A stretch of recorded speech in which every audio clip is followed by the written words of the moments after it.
Magandang umaga, ngayon po ay araw ng Sabado, January 13, 2024. Update po muli sa lagay ng panahon.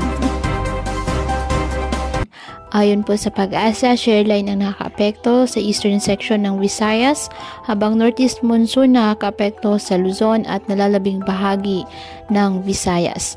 Wala naman pong bagyo o low pressure area na minomonitor sa loob po ng ating PAR na maaaring makaapekto sa ating bansa.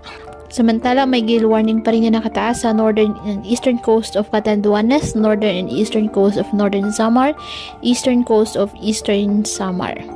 Ngayong araw, dahil po sa shareline ng Eastern Visayas, Central Visayas, Surigao del Norte at Nagat Islands, asahan ng maulap na halangitan na may kalat-kalat na pag-ulan at thunderstorms. Ang Cagayan Valley, Apayao, Kalinga, Aurora, Quezon at Bicol Region, asahan din po ang maulap na halangitan na may mahihinang pag-ulan dahil pa rin po yan sa northeast monsoon. At ang Metro Manila at nalalabing bahagi ng Luzon, kasama na ang Western Visayas, bahagyang maulap hanggang sa maulap na halangitan with isolated light rains dahil po sa northeast monsoon. Apektado naman ng mga localized thunderstorms ang Mindanao.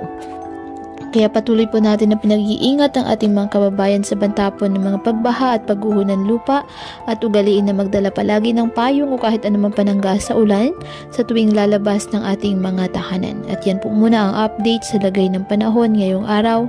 Muli patuloy po tayo na mag-ingat at palaging tandaan, God loves you. Stay safe and God bless.